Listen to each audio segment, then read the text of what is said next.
Kebahagiaan itu adalah sesuatu yang kau pilih untuk dirimu sendiri. Tidak mungkin, itu tidak masuk akal. Kenapa begitu? Kenapa?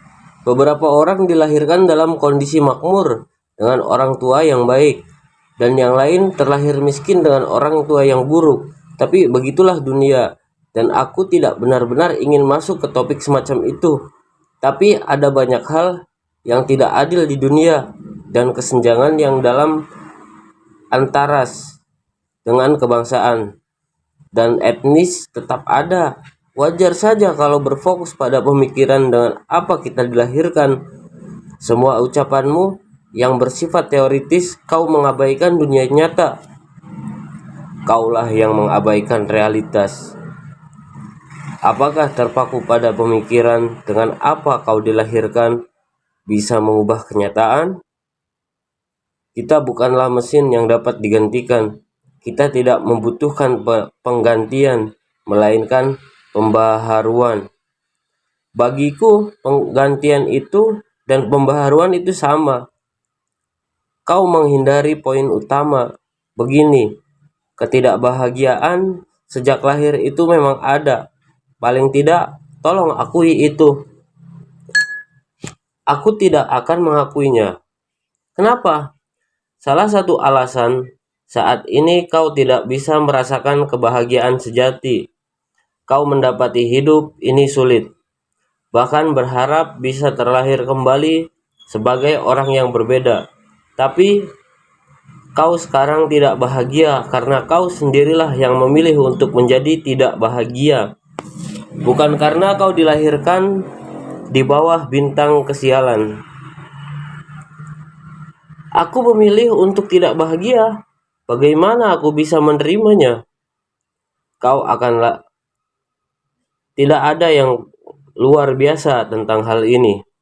Pernyataan ini sudah diulang-ulang sejak era Yunani klasik. Pernahkah kau mendengar pepatah, tidak ada yang menginginkan kejahatan? Ini dalil yang umum dikenal sebagai paradoks Sokrates. Kita tidak kekurangan orang yang menginginkan kejahatan, bukan? Tentu saja, ada banyak pencuri dan pembunuh. Dan jangan lupa semua politikus dan pejabat dengan berbagai transaksi busuk mereka. Mungkin lebih sulit menemukan orang yang benar-benar baik dan yang lurus, tidak mengharapkan kejahatan. Tak perlu diragukan lagi, ada banyak perilaku jahat, tapi tak seorang pun, bahkan penjahat paling kejam sekalipun yang terlibat dalam kejahatan, semata-mata ia karena ingin terlibat dalam tindakan-tindakan jahat. Setiap penjahat memiliki alasan internal untuk terlibat dalam kejahatan. Perselisihan karena uang bisa membuat seseorang terlibat dalam pembunuhan, misalnya. Bagi pelaku, ini sesuatu yang dapat dibenarkan dan yang dapat ditanyakan kembali sebagai pencapaian yang baik. Tentu saja bukan baik dalam arti moral, tapi baik dalam arti menguntungkan bagi dirinya. Menguntungkan bagi dirinya, kata Yunani untuk baik, agaton dalam kurung, tidak memiliki arti moral. Kata tersebut hanya berarti menguntungkan. Sebaliknya, kata jahat, kakon dalam kurung, berarti tidak menguntungkan. Dunia kita penuh dengan ketidakadilan dan kejahatan dalam segala bentuk-bentuknya. Namun, tidak ada yang menginginkan kejahatan dalam artian sejatinya, yakni sesuatu yang tidak menguntungkan. Apa hubungannya denganku? Di tahap tertentu kehidupanmu, kau memilih untuk menjadi tidak bahagia. Ini bukan karena kau dilahirkan dalam keadaan yang tidak membahagiakan atau berakhir dalam situasi yang tidak membahagiakan. Hanya saja, engkau menilai bahwa menjadi tidak bahagia itu baik untukmu. Hah? Kenapa? Untuk apa? Bagaimana kau membenarkannya? Mengapa kau memilih tidak untuk bahagia? Aku sama sekali tidak tahu jawabannya khusus atau detailnya. Barangkali jawabannya akan menjadi lebih jelas saat kita beradu pendapat tentang hal ini.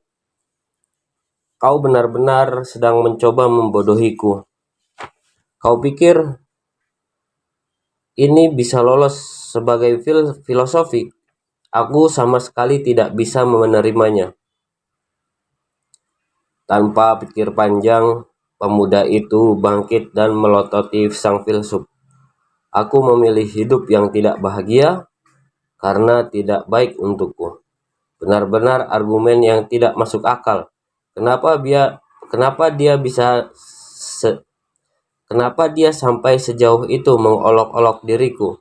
Apa salahku? Aku akan membongkar habis argumennya, tidak peduli berapapun harganya. Aku akan membuatnya berlutut di hadapanku. Wajah pemuda itu memerah oleh luapan emosinya.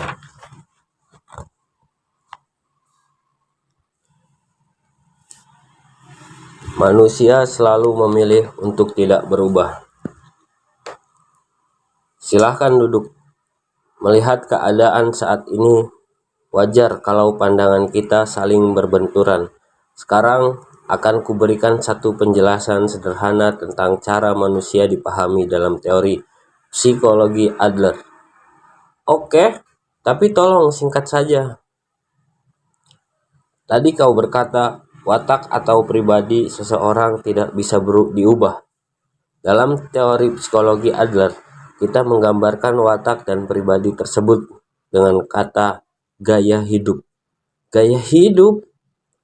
Ya, gaya hidup adalah kecenderungan berpikir dan bertindak dalam kehidupan.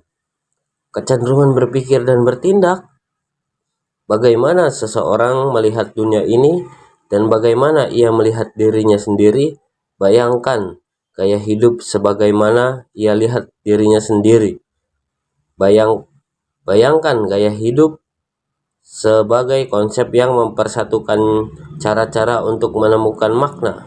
Dalam artian sempit, gaya hidup dapat ditetapkan sebagai kepribadian seseorang. Jika diartikan lebih luas, ini adalah kata yang mencakup pandangan seseorang tentang dunia ini dan kehidupan. Pandangan mereka tentang dunia ini, pemuda. Katakanlah, ada seseorang yang mencemaskan dirinya sendiri dan berkata, "Aku seorang pesimis." Orang lain dapat mengungkapnya kembali menjadi, "Aku memiliki pandangan yang pesimistis akan dunia ini." Kau bisa mempertimbangkan bahwa persoalan bukanlah pada kepribadiannya, namun lebih pada pandangan tentang dunia. Tampaknya kata kepribadian memiliki nuansa makna yang memberi kesan tidak dapat diubah. Tapi kalau bicara tentang pandangan kita terhadap dunia, nah, itu seharusnya masih bisa diubah. Ini agak membingungkan.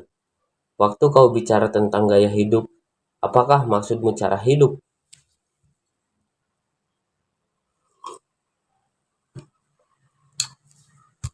Ya, bisa juga dikatakan seperti itu. Untuk membuatnya lebih singkat dan lebih akurat, yang kumaksud adalah cara hidup seseorang yang seharusnya. Boleh jadi kau menganggap watak atau kepribadian sebagai sesuatu yang ada sejak lahir dan tidak ada kaitannya dengan kemauanmu. Namun, dalam teori psikologi Adler, gaya hidup dipandang sebagai sesuatu yang engkau pilih untuk dirimu sendiri. Yang engkau pilih sendiri? Ya, tepat sekali. Kaulah yang memilih gaya hidupmu.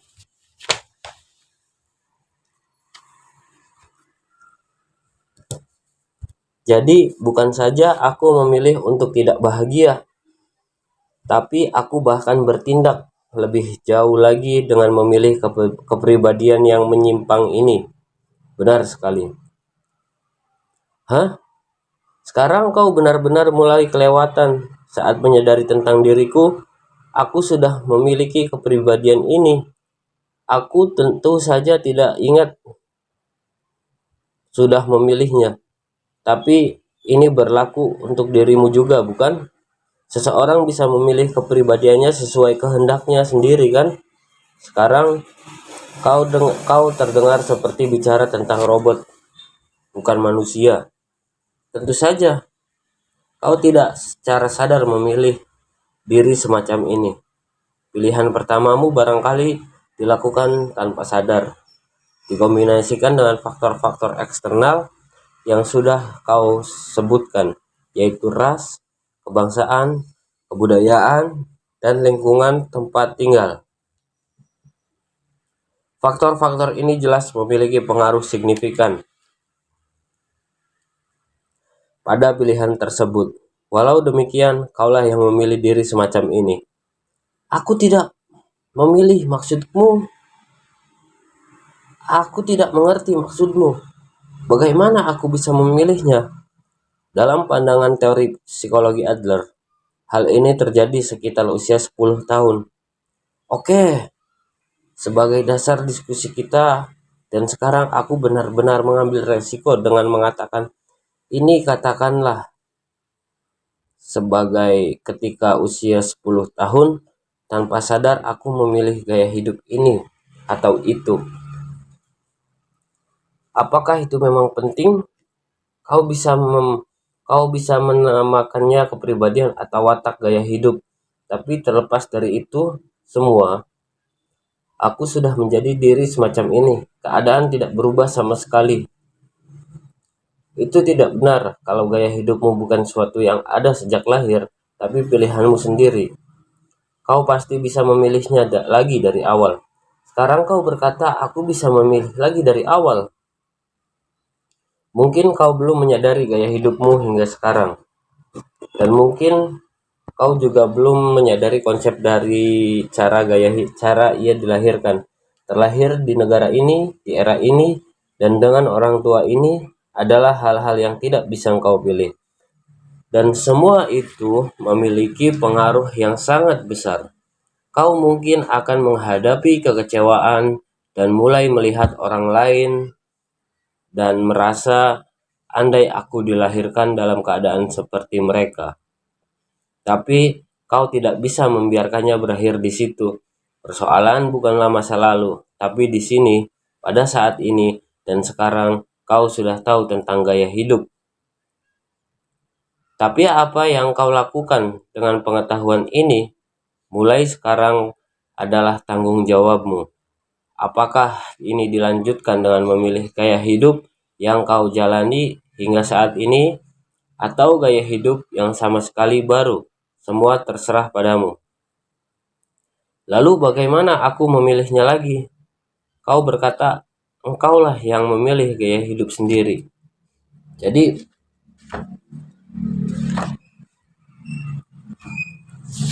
pergilah dan segeralah memilih gaya hidup baru. Tapi tidak mungkin aku bisa berubah di tempat begitu saja. Ya, engkau bisa. Manusia dapat berubah sewaktu-waktu tanpa memandang lingkungannya. Kau tidak bisa berubah hanya karena kau mengambil keputusan untuk tidak berubah. Apa maksudmu persisnya? Manusia terus-menerus memilih gaya hidup mereka. Saat ini pun, selagi mengadakan percakapan empat mata, kita sedang memilih gaya hidup kita. Kau menggambarkan dirimu sebagai orang yang tidak bahagia. Kau berkata ingin berubah saat ini juga. Kau bahkan mengklaim ingin terlahir sebagai orang yang berbeda. Kalau begitu, setelah semuanya itu, mengapa kau masih belum bisa berubah? Ini karena kau memang teguh keputusanmu untuk tidak mengubah gaya hidupmu. Tidak, tidakkah kau mengerti bahwa itu benar-benar tidak logis? Aku memang ingin berubah. Itu harapanku yang sesungguhnya. Jadi bagaimana aku bisa mengambil keputusan untuk tidak melakukannya? Meskipun begitu, ada sedikit ketidaknyamanan kecil dan batasan-batasan tertentu. Kau mungkin berpikir bahwa gaya hidup yang kau miliki saat ini adalah yang paling praktis. dan kau lebih mudah membiarkan keadaan apa adanya. Kalau kau tetap seperti ini, pengalamanmu akan membuatmu bisa menggapai berbagai peristiwa yang terjadi dengan baik, sekaligus menebak hasil tindakan orang lain. Bisa dibandingkan atau bisa dibilang ini seperti mengendarai motor tua kesayanganmu. Mobilmu mungkin sedikit berdetak, tapi kau bisa memperkirakannya, kau mengambil manuver dengan mudah. Ini sisi lain. Kalau kau memilih gaya hidup yang baru, tidak ada yang bisa memprediksi apa yang mungkin terjadi dengan dirimu yang baru, atau mengetahui cara menghadapi berbagai peristiwa yang akan muncul. Sulit untuk melihat jauh ke depan, dan hidup akan dipenuhi dengan kekhawatiran. Hidup yang lebih menyakitkan dan tidak bahagia mungkin sudah menunggu di depan. Sederhananya, manusia banyak mengeluh keadaannya, tapi lebih mudah dan lebih aman bagi seseorang untuk menjadi dirinya apa adanya. Seseorang ingin berubah, tapi berubah itu menakutkan. Ketika mencoba mengubah gaya hidup, keberanian kita diuji. Ada rasa cemas yang dihasilkan dari perubahan dan rasa kecewa yang mengiringi keputusan untuk tidak berubah. Aku yakin kau pas sudah memilih yang terakhir. Tunggu, baru saja kau memakai kata keberanian. Ya, teori psikologi Adler adalah psikologi keberanian. Ketidakbahagiaanmu tidak bisa disalahkan pada masa lalu atau lingkunganmu, dan bukan berarti kau tidak punya kemampuan. Kau hanya kurang berani. Bisa dibilang kau kurang berani menjadi bahagia.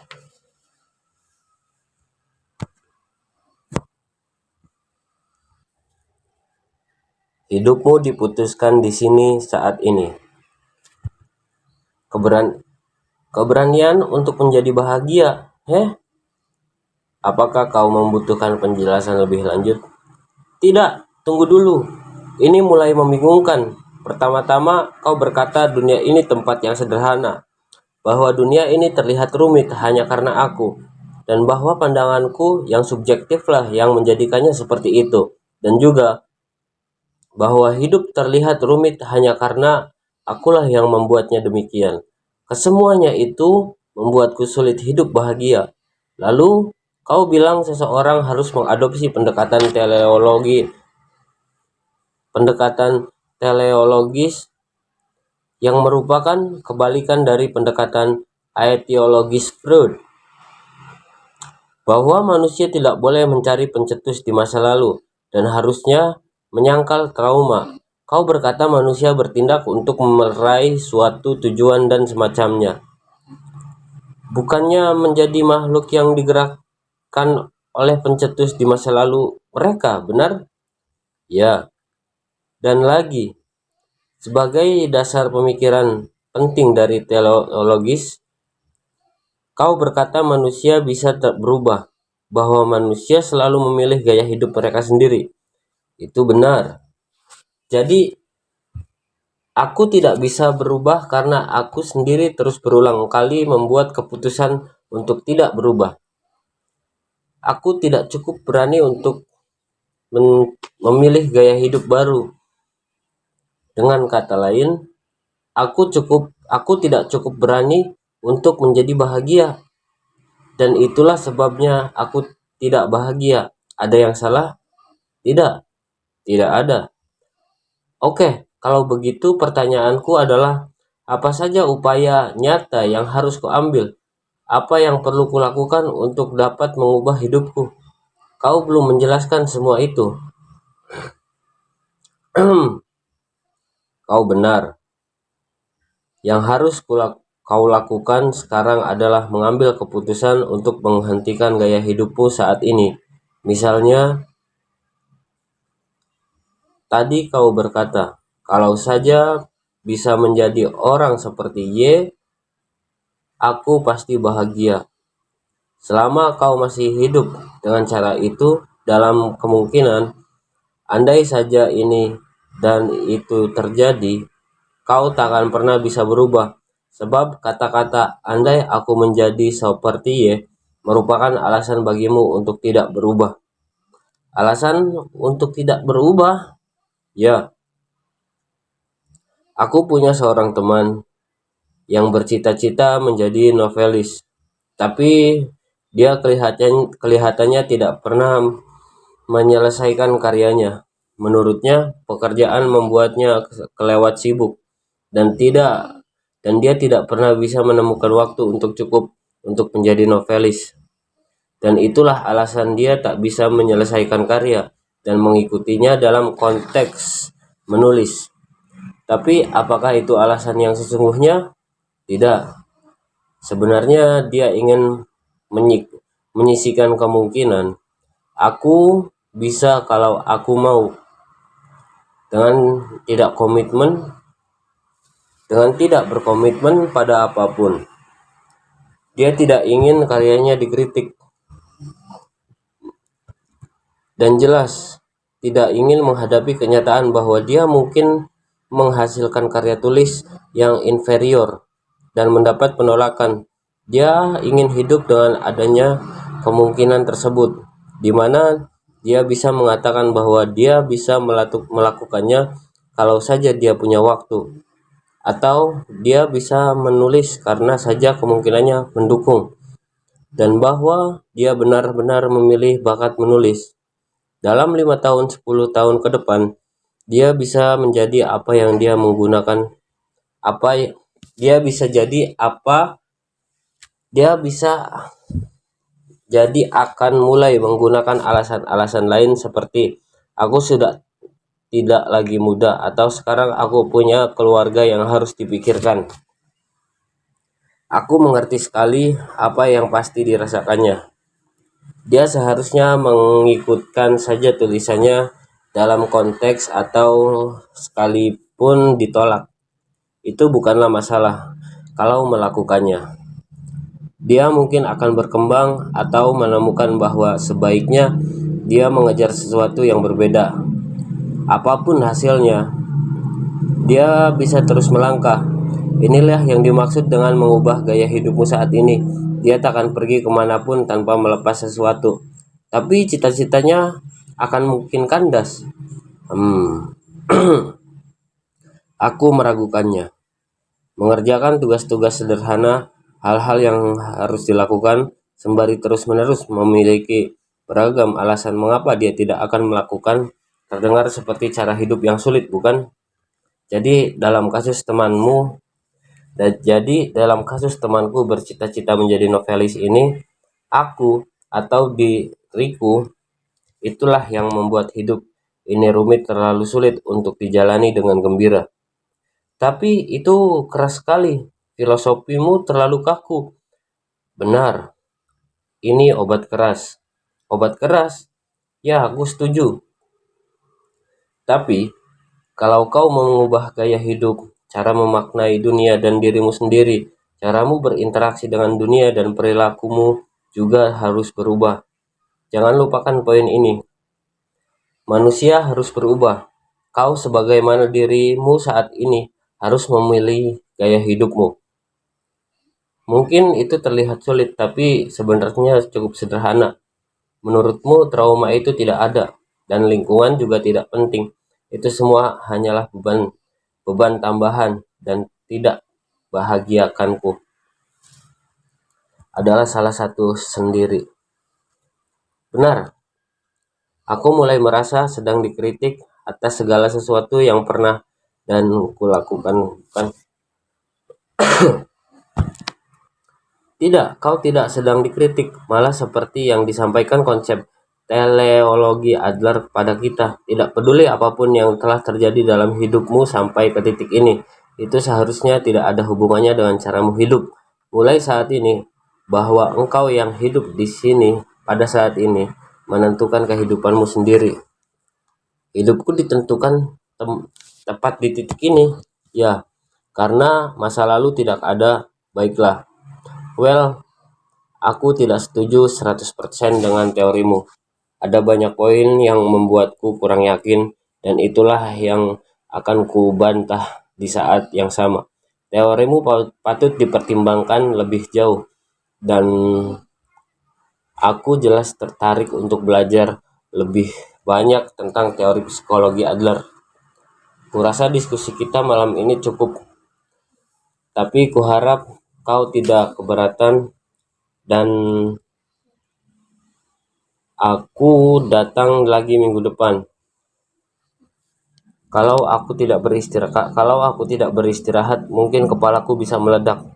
Aku yakin kau butuh sedikit waktu sendirian untuk merenungi berbagai hal.